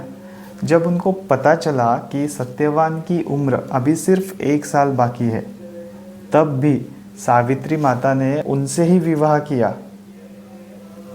कितनी बड़ी बात है बताइए। मुझे लगता है ये सच में बहुत बड़ी बात है। आपको पता है कि 1 साल बाद पति मरने वाला है, उसकी उम्र सिर्फ 1 साल बाकी है, फिर भी आप उनसे शादी कर रही है। बड़ी बात है, बहुत बड़ी बात है ये। आगे उन्होंने शादी की, शादी हो गई। सत्यवान की बड़ी सेवा की उन्होंने। सत्यवान के माता पिता का भी उन्होंने अच्छे से ख्याल रखा। अपने पतिव्रता धर्म का बड़े ही ज़ोर शोर से पालन किया, और अपने पतिव्रता धर्म के बल से जब सत्यवान के प्राण शरीर से चले गए, तब उनके प्राण वापस लाकर सत्यवान को पुनः जीवित किया। बताइए कितनी मुश्किल बात है ये, असंभव बात है ये। लेकिन ऐसी मुश्किल से मुश्किल बातें हमारे भारत की नारियां अपने पतिव्रता धर्म के तेज से संभव कर लेती है। हर असंभव बात को भी संभव करने की ताकत हमारे पतिव्रता भारतीय नारियों में होती है। तो इसीलिए मैं आपसे फिर कहूँगा कि आप बहाना मत ढूंढो, बहाना ना ढूंढे। मैंने आपको एक और सीता माता का और प्रभु श्री राम का उदाहरण दिया, और दूसरी ओर मैंने आपको रावण की पत्नी मंदोदरी और राक्षस जालंधर की पत्नी वृंदा माता, इनकी भी बात आपको बताई। तो कहने की बात ये है कि आप बहाना मत बनाओ, अपना कर्तव्य निभाओ, अपना धर्म निभाओ। पति चाहे सुख में हो या पति चाहे दुख में हो, हमेशा पति का साथ देना ही भारतीय सनातन हिंदू धर्म के पत्नियों का कर्तव्य होता है। हमारे विद्वान लोग कहते हैं कि पत्नियों को उनका स्वयं का कल्याण करने का सबसे आसान रास्ता यही है कि वो अपने पतिव्रता धर्म का पालन करे। फिर चाहे वो किसी देवी देवताओं की पूजा भी ना करे, कोई व्रत कोई पूजा पाठ ना करे, अगर कोई ऐसा भी करेगा तो भी चलेगा, चल जाएगा, तब भी उनका उद्धार, उनका कल्याण हो ही जाता है, सिर्फ अपने पतिव्रता धर्म का पालन करने से। इसीलिए आपको चाहिए कि आप पतिव्रता धर्म का पालन करो, आपके धर्म का पालन करो, आपके कर्तव्य को निभाओ, अपनी गृहस्थी, अपने बच्चे, कुटुंब में रहने वाले सभी व्यक्तियों का ख्याल रखो। और मैं फिर से रिपीट कर रहा हूँ कि सिर्फ अपने पतिव्रता धर्म का पालन करने से ही आप आपका उद्धार बड़ी ही आसानी से कर पाओगे। वरना अगर आप ऐसा नहीं करते हो और दूसरी ओर बड़ा ही पूजा पाठ करती हो, तब भी ये पूजा पाठ, ये भक्ति आपको काम नहीं आएगी। वरना अगर आप एक और अपने पत्नी धर्म का, पतिव्रता धर्म का पालन नहीं करती हो और दूसरी ओर अगर आप बड़ी ही पूजा पाठ करते हो, भक्ति करते हो, तब भी आपको वो फल नहीं मिलेंगे जब तक आप पतिव्रता धर्म का पालन नहीं करते तब तक। और जब आप पतिव्रता धर्म का पालन करते हो तब आपको बाकी कुछ करने की वैसे ज़रूरत ही नहीं पड़ती। मैंने आपको बताया है सती माता अनुसुईया के बारे में भी, और अन्य भी बहुत स्त्रियां हैं हमारे भारतीय समाज में जिन्होंने सिर्फ अपने पतिव्रता धर्म का पालन करने से बहुत चीज़ें हासिल की थी। वृंदा माता का भी उदाहरण हम इसमें देख सकते हैं। वृंदा माता का पति राक्षस था, जैसे मैंने आपको बताया, जालंधर, और वृंदा माता ने इतना तप किया था, इतना अच्छे से पतिव्रता धर्म का वो पालन कर रही थी, इसीलिए देवताओं को भी जालंधर का वध करने के लिए मुश्किलें आ रही थी। जब वृंदा माता का पतिव्रता धर्म भंग किया गया, तब जाकर ये बात पॉसिबल हो पाई। तो देख लीजिए पतिव्रता धर्म का पालन करने का फल किस लेवल पर हमें मिल सकता है। बातों की गहराई को, बातों के भाव को समझने की आप कोशिश करें। और जैसे कि मैंने कहा कि अगर आप ऐसा नहीं करते हो, हमारे धर्म के अनुसार शास्त्रों ने, विद्वानों ने जो बातें कही है, जो विचार हमें दिए हैं, उनके अनुसार अगर आप नहीं चलते हो तो फिर देखिए आपको जितने प्रॉब्लम्स आने हैं उतने तो आएंगे ही। और ऐसा गलत बर्ताव करने की वजह से, अपना धर्म, अपने कर्तव्यों का पालन ना करने की वजह से आपकी मुश्किलें और भी ज़्यादा बढ़ेगी, और भी ज़्यादा आपको दुख आएंगे, और भी ज़्यादा तकलीफ़ें आपको फेस करनी होंगी। इसीलिए शास्त्रों की, हमारे हिंदू धर्म की, सनातन धर्म की, संतों की, विद्वानों की बातों को आप समझिए और उनका पालन करें, इसी में आपकी भलाई है। अन्यथा फिर जैसे मैंने आपको बताया, जिसकी जैसी मर्जी। माता अनुसया की ये बात हमेशा याद रखें, वृद्ध रोगबस जड़ धनहीना, अंध बधिर क्रोधी अति दीना, ऐसे हु पति कर किए अपमाना, नारी पाव जमपुर दुख नाना। आगे और कुछ हम आजकल के प्रश्नों के बारे में चर्चा करेंगे। बहुत बार ऐसा कहा जाता है, पूछा जाता है कि हम किसकी बात माने। ये प्रश्न बहुत बार अक्सर स्त्रियों को, पत्नियों को पड़ता है कि हम किसकी बातें माने। देखिए, स्त्रियों को शादी से पहले सिर्फ अपने माता पिता की ही बात माननी चाहिए, सिर्फ अपने माता पिता की बातें।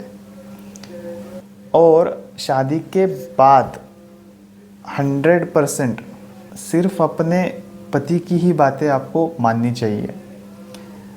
किसी औरों की बातों पर अगर आप आपकी गृहस्थी चलाओगे तो वैसे तो नहीं चलेगा। किसी औरों की बातें अगर आपने सुनी तो आपकी गृहस्थी धोखे में आ जाएगी। जो लड़की शादी के बाद भी किसी और से ट्यूशन लेती है, वो तलाक की डिग्री भी हासिल कर लेती है। ध्यान रखिए इस बात को। शादी के बाद अपने पति की बातें ना मानने के परिणाम हम महादेव और सती माता के उदाहरण से भी समझ सकते हैं। महादेव ने मना किया था सती माता से, प्रभु श्री राम की परीक्षा ना लेने के बारे में उन्होंने कहा था। महादेव ने मना किया था सती माता को, यज्ञ में ना जाने के लिए बताया था, लेकिन फिर भी सती माता ने उनकी बातें नहीं सुनी और उसके परिणाम क्या हुए हम और आप सभी जानते हैं। तो शादी के बाद जो स्त्री अपने पति की बातें ना मानकर किसी औरों की बातें माने, उस स्त्री को दुख मिलना तो देखो तय होता है। नासमझ ही होगा, कोई बुद्धि भ्रष्ट ही होगी उसकी, जिसे ये बातें ध्यान में ना आती हो। कृपया इन बातों को समझिए। और मैंने ऐसे भी परिवार देखे हैं जहां लड़कियों को ससुराल को और पति को ही अपना नज़दीक का मानने की सीख दी जाती है, शिक्षा दी जाती है। मायका अब उसका घर नहीं है, उसका घर उसके पति के पास ही है, उनके साथ रहना ही तुम्हारा कर्तव्य है, ऐसी बातों को सिखाया जाता है।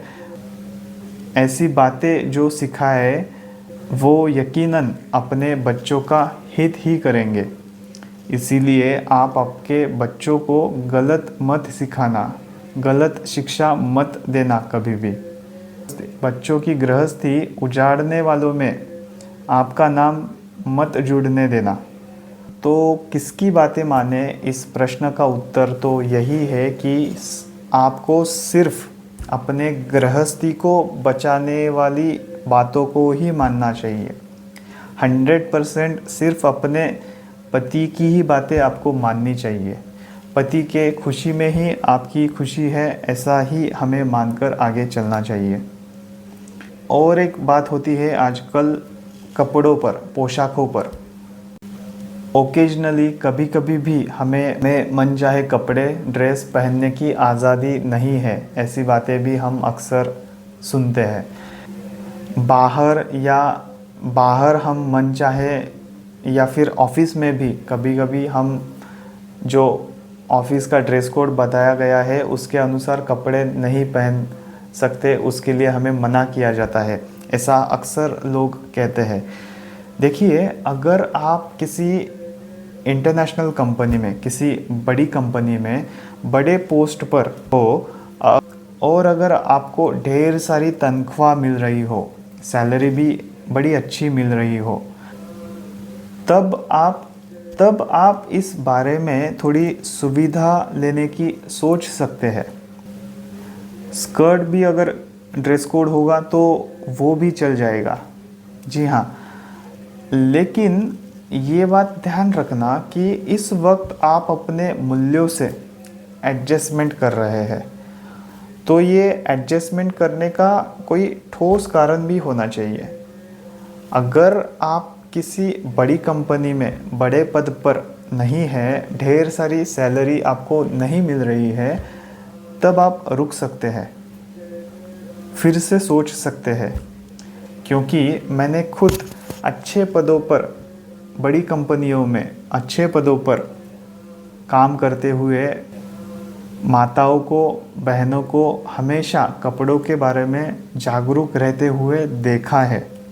ऑफिस का ड्रेस कोड अगर पसंद ना आए तो उनके खुद के ही हिसाब से चलने वाली बहनों को, माताओं को मैंने देखा है।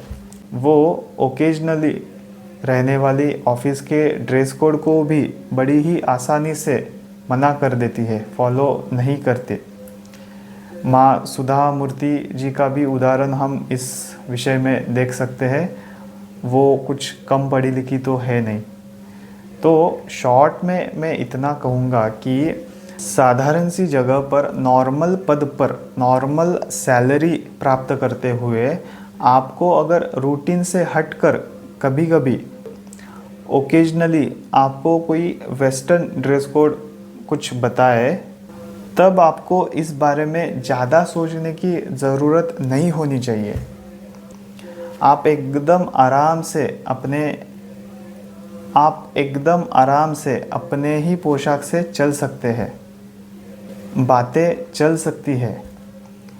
लेकिन अगर रूटीन में ही, मैं ओकेजनली की बात नहीं कर रहा हूँ, रूटीन में ही अगर आपको रोज़ रोज़ ही कोई वेस्टर्न ड्रेस कोड होगा किसी जॉब में और आपको वो जॉब करना ही होगा, तब आप उस ड्रेस कोड को अपना सकते हैं, फॉलो कर सकते हैं।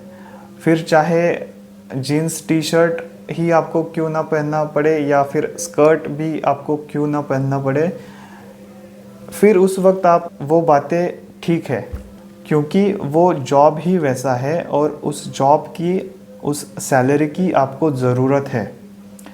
तो इसीलिए ऐसे हालात में जो भी योग्य आपको लगे वो आप ज़रूर कर सकते हैं। अच्छा, ये जो मैंने अभी कही बात, ये मेरे पर्सनल ओपिनियन है।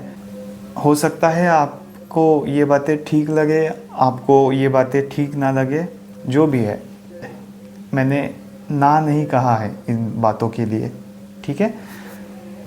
और अब इस विषय पर मैं सारे पतियों से ये कहना चाहूँगा कि आप छोड़ दीजिए इन बातों को।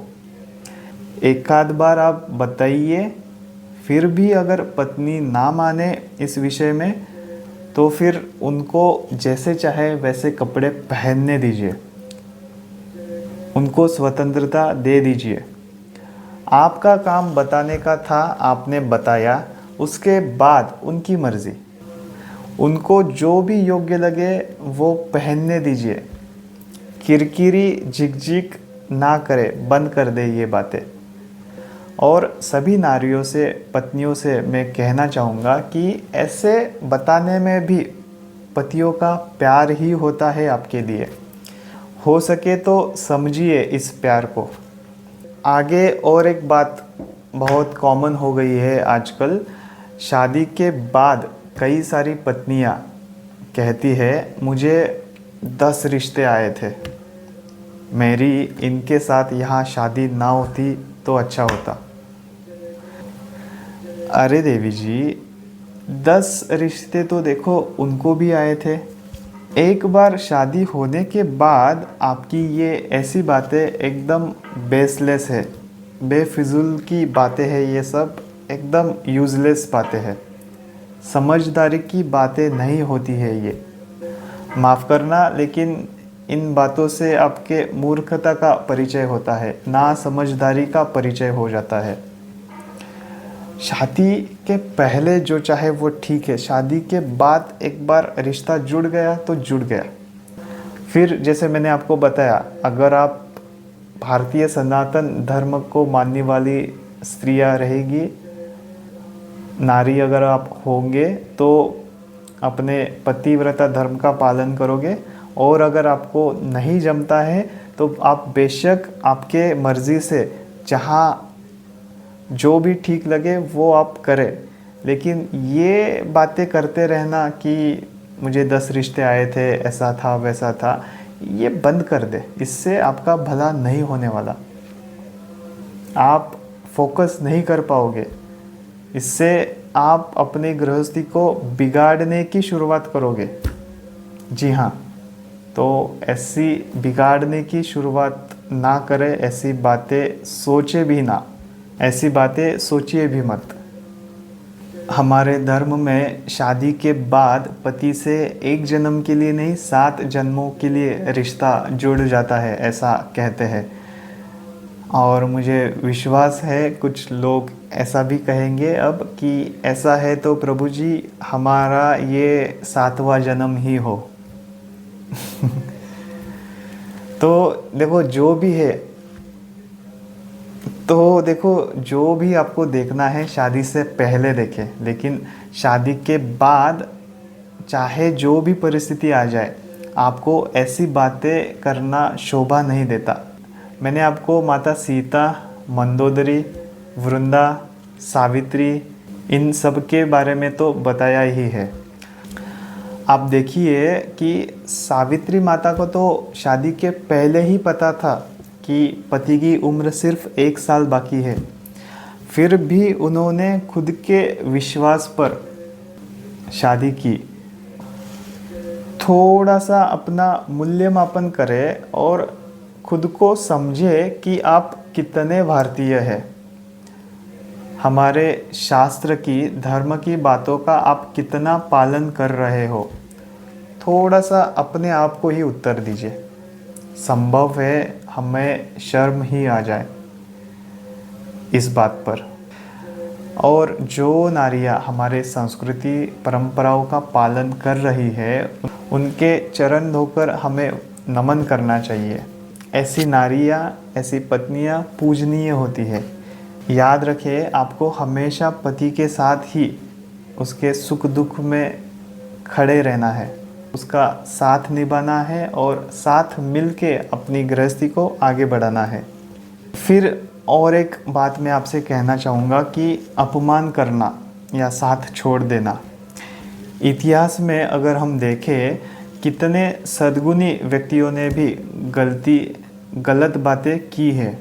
ढेर सारे उदाहरण हम देख सकते हैं जिसमें पति गलत मित्रों के संग चला गया, गलत आदतें डाल दी, नशे में, व्यसनों में फंसा है पति, शराब पीकर आना, गाली गलौज करना, इतना ही नहीं पत्नी पर हाथ भी उठाना, बहुत गलत बात है ये। फिर पराई स्त्री में आसक्त होना, चक्कर में पड़ना, ऐसे न जाने कितने गलत कार्यों में पति गए हैं। क्या इसमें से कुछ हुआ है आपके साथ? हमें ऐसे उदाहरण भी देखने को मिल सकते हैं जिसमें पति ने कभी भी पत्नी को उसके दुखों में साथ नहीं दिया, इमोशनल सपोर्ट नहीं दिया। बताओ क्या ऐसा हुआ है आपके साथ? कुछ लोगों ने पत्नी के जेवर तक बेच दिए, पूरे कंगाल हो गए। क्या ऐसा हुआ है आपके साथ?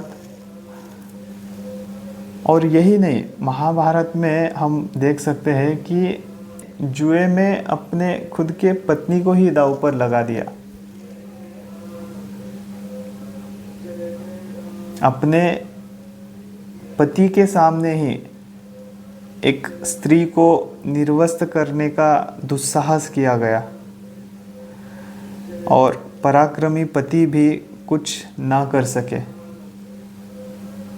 बड़ी ही दुख देने वाली, पीड़ा देने वाली बात है ये। बताइए, क्या आप पर बिना बात के शक किया है आपके पति ने? क्या आपका पति राक्षस है, गुनहगार है, रावण से बड़ा पापी है? क्या आपके पति ऋषि जमदग्नि, दुर्वासा ऋषि जैसे और भी अन्य क्रोधी ऋषियों से भी ज़्यादा क्रोधी है? थोड़ा इन ऋषियों का क्रोध भी कैसा था आप देख सकते हैं इतिहास में जाकर। अत्यंत क्रोधी थे। क्रोध में उन्होंने क्या क्या किया था, उन ऋषियों ने भी, ऋषि थे वो, याद रखिए।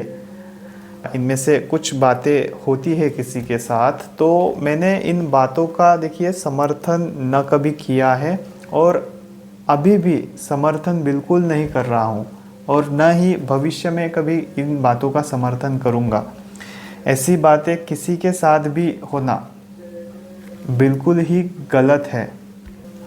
लेकिन इस पर मैं जो आपको बताना चाहता हूँ कि अगर ऐसी बातें किसी के साथ हो जाती है तो फिर भी जो पतिव्रता स्त्री होती है वो कभी भी किसी भी हालात में पति का अपमान नहीं करती, पति का साथ नहीं छोड़ती, हमेशा पतिव्रता धर्म का ही पालन करती है, हमेशा अपने धर्म का, अपने कर्तव्यों का पालन ही करती है। आपको मैंने रावण की पत्नी मंदोदरी की बात तो बताई है। बताओ, क्या आपका पति रावण से भी ज़्यादा खतरनाक है?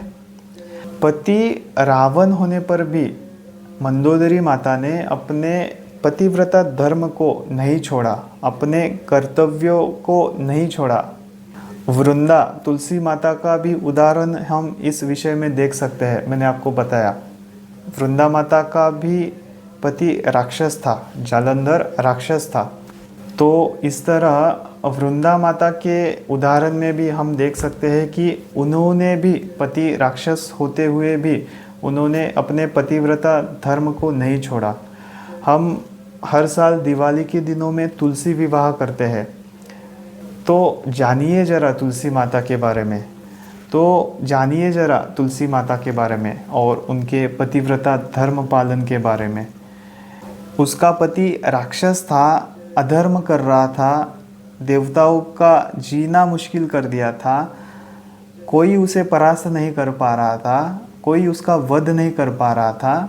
एक और ऐसी बातें चल रही थी और दूसरी ओर वृंदा अपना पतिव्रता धर्म का बड़ी ही खूबी से, बड़ी ही अच्छे तरीके से पालन कर रही थी और उसके पतिव्रता धर्म के तेज से ही ये मुश्किल हो रहा था कि कोई जालंधर का वध कर सके।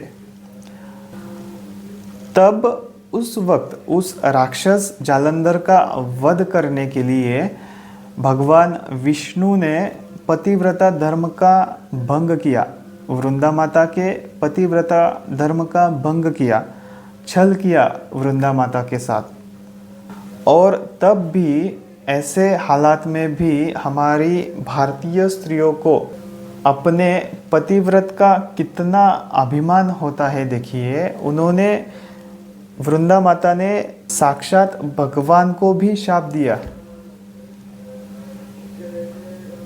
हम हर साल तुलसी विवाह करते हैं, लेकिन हमें जानना चाहिए तुलसी माता के इस कथा के बारे में, उनके पति के प्रति प्रेम के बारे में हमें जानना चाहिए इन बातों को। राक्षस पतियों की भी स्त्रियां इस पतिव्रता धर्म का पालन करते हैं और हम क्या कर रहे हैं, हमारे पतियों की हम क्या इज्जत कर रहे हैं। देखिए ज़रा, माता अनुसया ने जैसे कहा है, उन नारियों को जमपुरी में नाना प्रकार के दुख तो भोगने ही होंगे, कोई नहीं बचाएगा इस बारे में।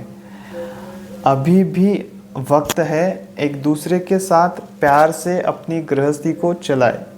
बेटियों का, बहनों का घर बिगाड़ने वालों में आपका नाम ना आने दे।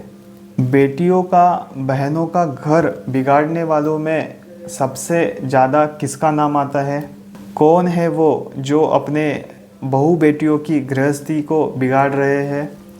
मेरे चर्चाओं में मुझे इस बात की कल्पना हो रही है, साथ ही हमारे साधु संतों ने, गुरुजनों ने, विद्वानों ने इस बारे में इशारा किया है।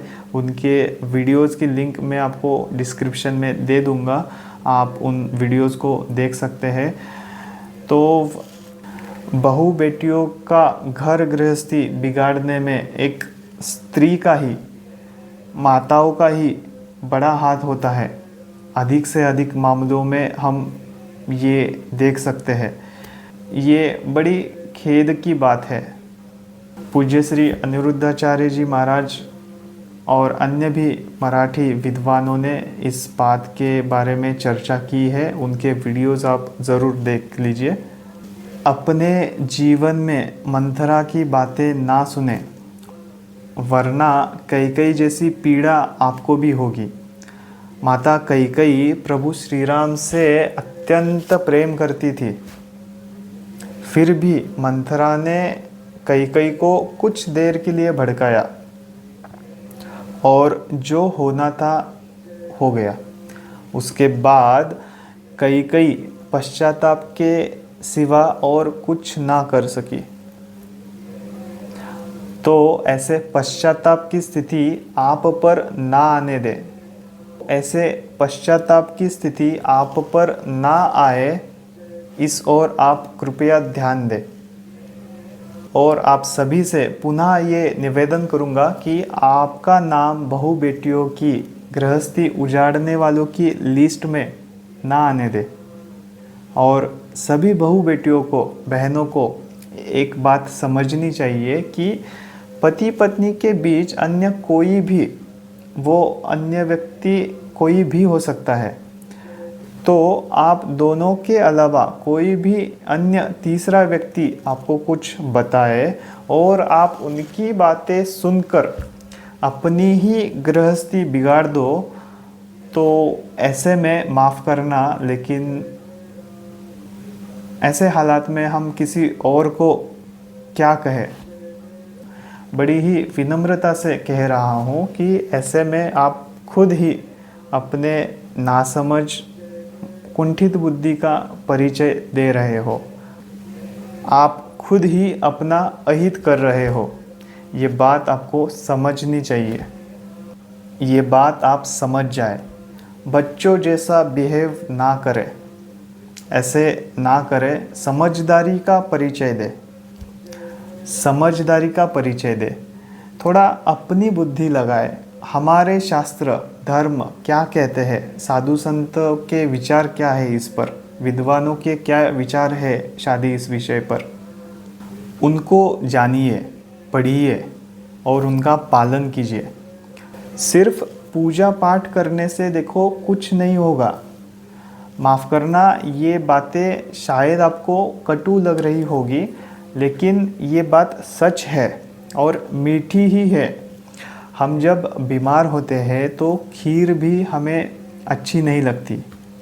गलती खीर की नहीं है, गलती हमारी है। हम बीमार हैं। वैसे ही ये बात भी सच है। सिर्फ पूजा पाठ करने से आपका भला नहीं होगा। बताइए, आप जब बीमार होते हो और डॉक्टर के पास जाते हो, उसका नाम लेते हो, उसकी प्रशंसा करते हो, उसने जो प्रिस्क्रिप्शन में लिख के दिया है उसकी भी प्रशंसा करते हो, उसकी पूजा करते हो, आरती करते हो, पाठ करते हो, तो क्या ऐसा करने से आप बीमारी से ठीक हो जाओगे? डॉक्टर कहेगा कि अरे पागल, मेरी पूजा मत कर, मैंने जो लिखा है उसकी भी पूजा मत कर, पाठ मत कर, लेकिन मैंने जो प्रिस्क्रिप्शन में लिख कर बताया है उन बातों का पालन करो। मैंने जो आपको लिख के दिया है वो बातें आप करो, आचरण में लाओ वो सारी बातें, ऐसा ही डॉक्टर कहेगा। तो ठीक इसी प्रकार से अगर आप बातों का पालन नहीं कर रहे हो तो ऐसे में पूजा पाठ करना, इससे आपको फल नहीं मिलेगा। तो अगर आप हमारे शास्त्रों की बातों का पालन नहीं कर रहे हो तो ऐसे में देखिए, पूजा पाठ करना महत्वपूर्ण नहीं है। पूजा पाठ से भी ज़्यादा हमारे देवी देवताओं ने हर एक पुस्तक में, उनके चरित्रों में जो बताया है, हमें कैसे रहने की सीख दी है, वो हमें जानना चाहिए, उसको हमें मानना चाहिए, उसका हमें पालन करना चाहिए। उसी से हमारा हित होगा। सिर्फ पुस्तकें पढ़ने से काम नहीं होगा।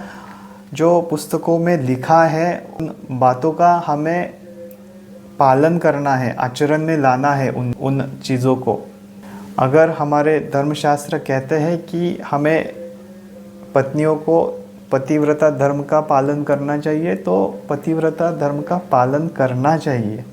इसी में सनातन हिंदू धर्म के नारियों का हित है। और जो इन बातों को नहीं मानता उनके लिए तो देखो, मैंने सिंपल सी बात कह दी है कि आपके जैसे विचार है आप वैसे अपने जीवन को चला सकते हैं। फिर आगे मैं और एक बात आपसे कहना चाहता हूँ कि पति से दूर रहना, इस विषय के बारे में। पति से दूर रहना इसका मतलब सावधान, आपका चरित्र भी धोखे में है, सावधान। देखो, सीता माता का रावण ने अपहरण किया था। प्रभु श्री राम को अपने सीता पर जरा भी संदेह नहीं था, फिर भी माता को अग्नि परीक्षा देनी पड़ी। यही बात बहुत दुखदायक है, बड़ी पीड़ा देने वाली बात है ये। लेकिन बात यहीं पर नहीं रुकी, आगे भी समाज ने निराधार चर्चा की और माता पर प्रश्न खड़े किए।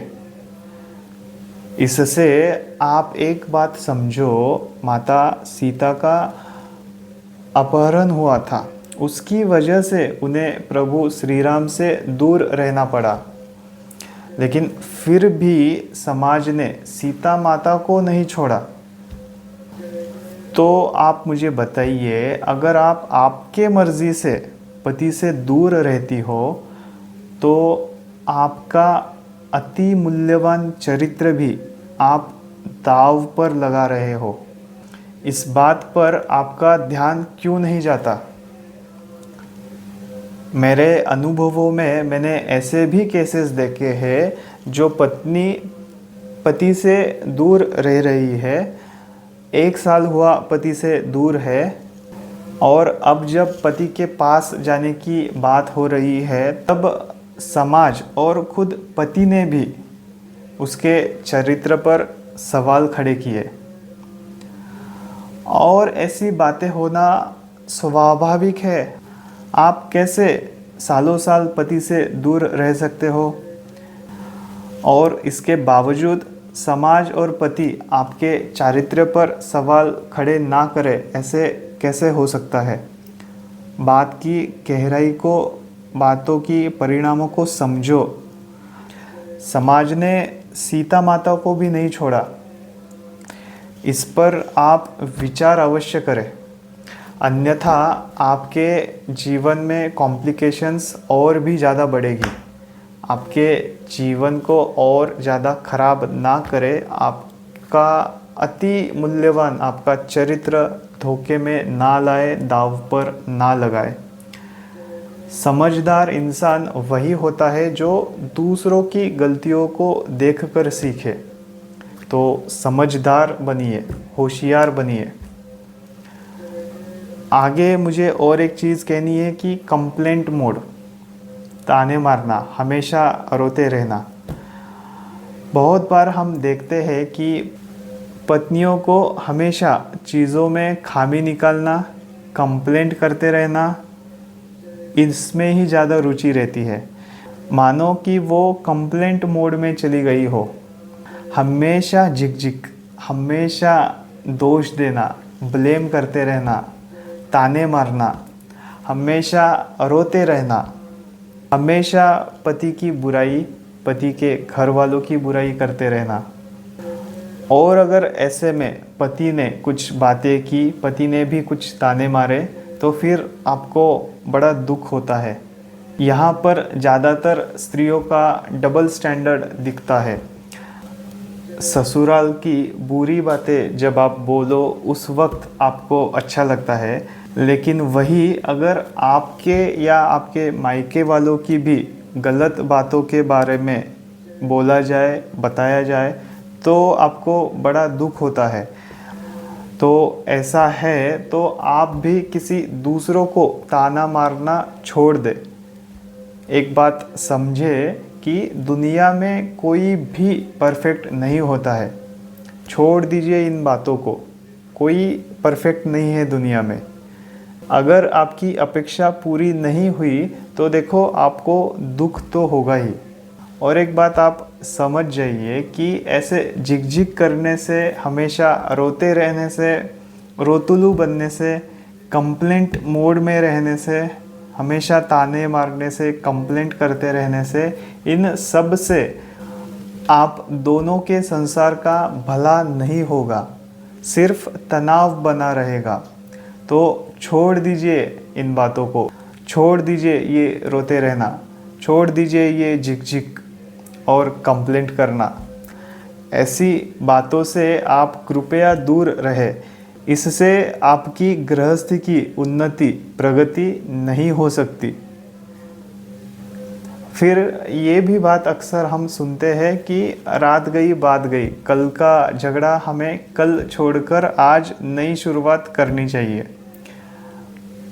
बात ये सुनने में तो बड़ी अच्छी लगती है, लेकिन इसमें एक बात हमें समझनी चाहिए कि आपका झगड़ा क्यों हुआ, किस वजह से हुआ, किस गलती की वजह से आपके विवाद हुए, ये भी आपको समझना चाहिए। और दोबारा वही गलती ना करने का निर्णय लेकर ही हमें आगे बढ़ना चाहिए। बार बार अगर आप एक ही गलती करते रहोगे तो ऐसी बातों का कोई महत्व नहीं रह जाता। किसी ने कहा है कि एक दो बार जो हो जाए वो गलती होती है, और जो बार बार हो जाए वो फितरत होती है। तो एक ही गलती बार बार ना करें। कौन सी गलती हमसे हुई है, क्या गलत हमने किया है, उन बातों का विचार कीजिए, उन बातों को फिर से ना दोहराने का निर्णय लीजिए और फिर आगे बढ़े, नई शुरुआत करें। आगे कुछ व्यक्तियों को डिग्री का, नौकरी का भी घमंड होता है। आप खुद को एजुकेटेड कहते हो, पति या पत्नी जो लोग भी खुद को पढ़ा लिखा समझते हैं, तो माफ़ करें, आप न तो अनपढ़ रहे और न ही सही से पढ़ लिख पाए। आप दोनों के बीच में ही रह गए हो। तो ऐसे बीच में मत रहना। अनपढ़ को मालूम है कि उसे कुछ मालूम नहीं है। वो दूसरों की और अपने पति की अच्छाई की बातें समझते हैं, सुनते हैं। उनकी गृहस्थी टूटती नहीं है। वो गांव के अनपढ़ भी अच्छे से अपना संसार गृहस्थी चलाते हैं।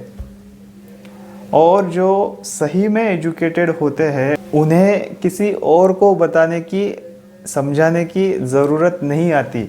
और ज़रूरत आती भी है तो वो अन्यों की भलाई की बातें सुनते हैं, समझते हैं अपने हित के बारे में और अहित के बारे में।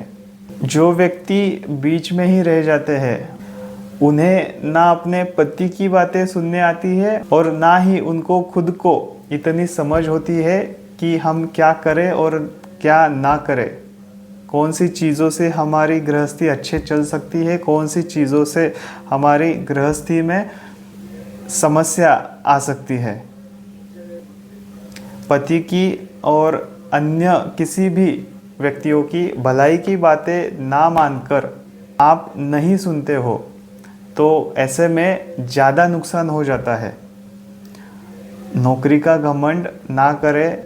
औरत कमाती है तो सिर्फ उसके लिए, और पति कमाता है वो सबके लिए। ऐसी बातें ना होने दें। फिर आगे मैं कहना चाहूँगा कि प्रारब्ध है, भोगो, दूर मत भागो। सीता माता खुद राजा की बेटी थी। उनका विवाह महान रघुकुल में दशरथ पुत्र स्वयं विष्णु भगवान के अवतार प्रभु श्री राम से हुआ था। ऐश्वर्य सुखों की कमी नहीं थी वहाँ पर।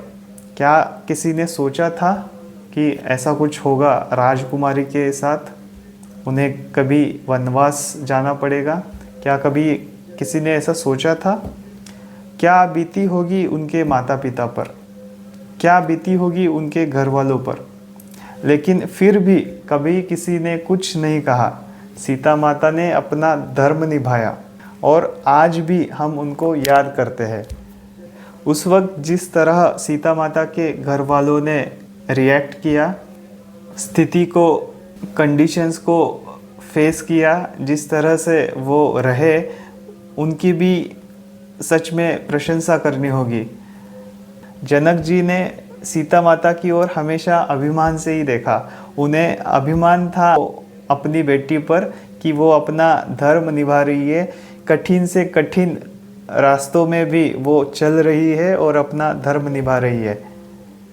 इससे राजा जनक भी धन्य हुए थे। किसके नसीब में कब क्या आ जाए कोई नहीं जानता। सिया के घर वाले, राम जी के घर वाले और सीताराम खुद भी कुछ ना कर सके उनके परिस्थितियों पर, तो हम और आप कौन होते हैं बताइए। तकलीफ़ों में, मुश्किल की घड़ियों में गलत काम करके, शास्त्र की बातें ना मानकर, जो नहीं करना चाहिए वो बातें करके आपको अपनी तकलीफ़ों को और नहीं बढ़ाना चाहिए। जो प्रारब्ध है, जो नसीब में है, उसे भोगना चाहिए। उससे दूर भागने से आपकी परेशानी खत्म नहीं होगी, उल्टा परेशानी और भी ज़्यादा बढ़ेगी। इसीलिए परिस्थितियों से भागो मत, संघर्ष करो, फाइट करो और भगवान की भक्ति करो। अपने शास्त्र धर्म के विचारों पर विश्वास रखो, उनका पालन करो और भगवान की भक्ति करो।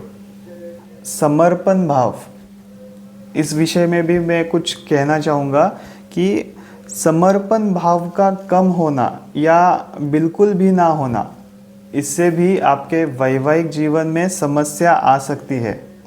बार बार मायके फ़ोन करना या फिर बार बार मायके जाने की आदत अगर आप में होगी, तो आप बताइए कैसे आपका मन आपके घर में लगेगा। बेटियों के घर वालों को भी ये बात समझनी चाहिए। और ऐसे में पति अगर डांट दे, गुस्सा करे, तो वो नहीं चलेगा आपको। ऐसा क्यों? आपके खुद के घर वालों ने भी आपको डांटा होगा, गुस्सा किया होगा, और कभी कभी गलती करने पर जब आप छोटे थे आपको मारा भी होगा। लेकिन फिर भी आप आपके घर वालों को अपना समझते हो, लेकिन अपने पति को आप अपना क्यों नहीं समझते? पति भी गुस्सा करे, कभी डांट दे, तो इतना पर्वत सर पे लेने की आपको क्या ज़रूरत है? और घर वालों से भी मैं ये कहना चाहूँगा कि क्या आपने अपने बेटी को, बहनों को कभी डांटा नहीं है? क्या आप भी जीवन भर आपके बेटी के साथ, बहनों के साथ बिना डांटे, बिना गुस्सा किए रह सकते हैं आप? बताइए, अगर किसी ने अपने बेटियों को, बहनों को कभी भी ना डांटा हो तो बताइए, कभी भी उन पर गुस्सा ना किया हो तो बताइए। मुमकिन ही नहीं है, ऐसा हो ही नहीं सकता। हमारे समाज में ऐसा भी एक वर्ग है जिनकी घर की हालात अत्यंत विकट है, हालात ठीक नहीं है, फिर भी वो स्त्रियां, वो पत्नियां पति का साथ नहीं छोड़ती, उल्टा दूसरों के घरों में बर्तन का, कपड़ों का, रसोई तक का काम करते हैं और अपनी गृहस्थी संसार को चलाते हैं। ऐसी भी नारियों को हमें नमन करना चाहिए, उनका सम्मान करना चाहिए, जो अपने पति के साथ मुश्किल परिस्थिति में भी गृहस्थी को चला रही है। उनका भी विशेष कौतुक हमें करना चाहिए। और मैं आपसे ये भी कहना चाहूँगा कि आप अच्छी बातें क्यों नहीं याद रखते? पतियों की बुरी बातें सब याद रहती है आपको, लेकिन वही पति आपका कितना ख्याल रखता है, ज़रूरत पड़ने पर आपके घर वालों का भी कितना ख्याल रखता है, कितना ख्याल रखा है, आपके प्रेगनेंसी में आपका कितना ख्याल रखा है, कभी किसी चीज़ की कमी नहीं होने दी, अपने बच्चों के लिए उसने कितना ख्याल रखा है। ज़रूरत पड़ने पर पतियों को भी पत्नी की सेवा करते हुए देख सकते हैं हम। तो इन बातों को आप क्यों भूल जाते हो? अच्छी बातों को भूलकर अगर आप सिर्फ बुरा ही देखना शुरू रखोगे तो आप कभी भी अपना भला नहीं कर पाओगे। संत ज्ञानेश्वर जी ने एक बात कही है, ज्ञानी लोगों में रहकर भी उनके ज्ञान की बातें ना समझते हुए अगर हम उनमें सिर्फ गलत ही देखते रहेंगे तो हम मूर्ख हैं, ऐसे संत ज्ञानेश्वर जी कहते हैं। तो ऐसा ना करें, हमें अच्छाई की ओर भी देखना चाहिए, अच्छी बातों को भी हमें ढूंढना चाहिए, हमें अच्छी बातों की ओर भी हमारा ध्यान रखना चाहिए। हमेशा याद रखें कि दुनिया में कोई भी परफेक्ट नहीं है, कोई भी नहीं। अगर आप इस बारे में ढूंढते रहोगे तो आपको निराशा ही हाथ आएगी। तो ऐसा बिल्कुल ना करें। अपने अपने साथी की अच्छी बातों को भी आप ज़रूर देखने की आदत डालें और अपनी गृहस्थी को संभालें, खूब तरक्की करें और साथ ही भगवान की भक्ति भी करें। शादी जैसे पवित्र रिश्ते को सनातन धर्म के अनुसार ही चलाएं। इसी में आपकी भलाई है, इसी में आपकी शांति है, सुकून है। कृपया इस बात को आप अच्छे से जान लीजिए। देखिए, मुझे मालूम है कि पति और पत्नी दोनों के लिए जो बातें करनी है वो एक वीडियो में पूरा संभव नहीं है, बातें और भी बाकी है। आगे भी हम कुछ केस स्टडीज़ के साथ, उदाहरणों के साथ मिलते रहेंगे। आपके अनुभव में और कुछ विषय होंगे, पॉइंट्स होंगे तो आप ज़रूर कमेंट में हमें बताइए, हम उस पर ज़रूर विचार करेंगे, हम उस पर ज़रूर चर्चा करेंगे। आपके वैवाहिक जीवन में अगर कुछ कठिनाइयाँ चल रही होगी तो उसके लिए आप मुझे कुंडली दिखा सकते हैं, मुझसे बातें कर सकते हैं, उस पर हम क्या कुछ उपाय कर सकते हैं, क्या कुछ सावधानियाँ हमें रखनी चाहिए, क्या कुछ उपाय करने चाहिए आपकी गृहस्थी को अच्छा और बेहतर बनाने के लिए, ये सब मैं आपको बता सकता हूँ आपकी कुंडली देखकर। इन सारे प्रश्नों पर हम ज़रूर उत्तर ढूंढ सकते हैं। और जैसे कि आपको मालूम ही होगा, शादी और सनातन धर्म SSD इस मिशन के अनुसार वैवाहिक जीवन में वाद विवाद, इस विषय पर मेरे सेशंस, मेरे कंसल्टेशंस मुफ्त होते हैं। तो मुफ्त में कुंडली दिखाने के लिए या बात करने के लिए आप मुझे अभी संपर्क करें। हम ज़रूर देखेंगे क्या कुछ हम कर सकते हैं, क्या कुछ उपाय हम कर सकते हैं आपकी गृहस्थी को बेहतर से बेहतर बनाने के लिए। आपके शिव्स एस्ट्रोलॉजी इस चैनल को ग्रो करने के लिए, बढ़ाने के लिए आप वीडियोस को लाइक, शेयर और कमेंट ज़रूर करें। ज्योतिष, रत्न, वास्तुशास्त्र, इनसे संबंधित वेबसाइट पर आपके प्रश्न पूछें या व्हाट्सएप पर मुझे संपर्क ज़रूर करें। जल्द ही फिर मिलेंगे। शिव्स एस्ट्रोलॉजी। राम राम। जय श्री कृष्णा, जय श्री कृष्णा।